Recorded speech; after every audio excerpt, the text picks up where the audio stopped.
Les épicondylalgies latérales sont des pathologies fréquentes. Elles touchent aussi bien les hommes que les femmes et intéressent aussi bien les sportifs que les travailleurs manuels. On retrouve en général une douleur au niveau de l'insertion des épicondyliens et ensuite des douleurs à l'étirement de ces mêmes muscles épicondyliens et ensuite des douleurs à la contraction des extenseurs du poignet ou des extenseurs des doigts. Le traitement de l'épicondylalgie latérale comprendra deux phases. Une phase où on traitera en onde de choc l'insertion des épicondyliens et une autre phase où on fera de la vibration sur tous ces muscles extenseurs du poignet et des doigts. Dans un premier temps, nous prendrons soit notre tête classique, la R040, ou si nous sommes en présence d'une pathologie particulièrement douloureuse, nous prendrons la Focus Lens, qui est une tête qui permet d'aller plus en superficie.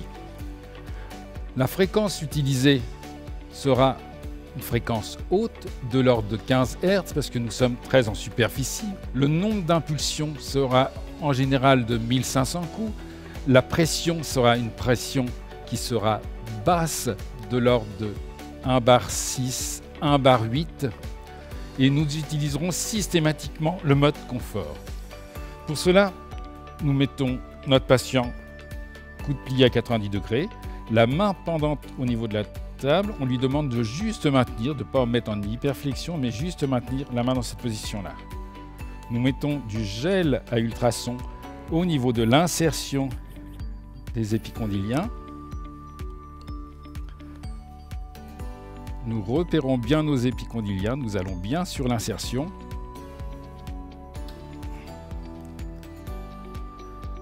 Et nous pouvons commencer le traitement par onde de choc. Nous ne restons pas de façon ponctuelle. Nous bougeons tout doucement. Nous efforçons de regarder si la personne ne souffre pas trop. Auquel cas, il faudra savoir baisser la puissance ou augmenter la fréquence.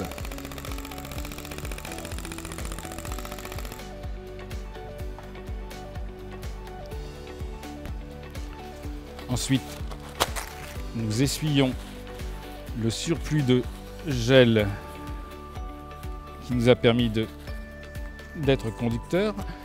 Nous ne ferons jamais d'activation musculaire sur les muscles extenseurs du poignet, puisque les os qui sont juste dessous entraîneraient des douleurs avec la réflexion des ondes.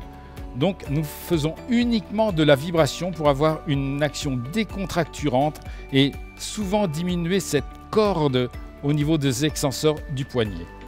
Pour cela, on utilisera notre V-acteur avec une fréquence de l'ordre de 30 Hz.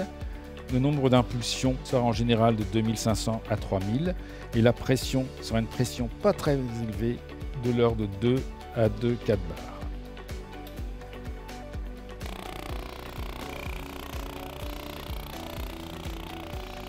Cette action est particulièrement appréciée par nos patients parce que ça a une action vraiment décontracturante après l'agression qu'on vient de leur faire subir.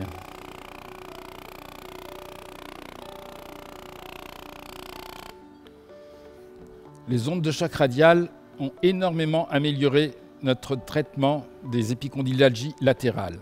Nous associons toujours nos ondes de choc radiales et un travail excentrique des épicondyliens latéraux ainsi qu'un étirement de ces mêmes épicondyliens.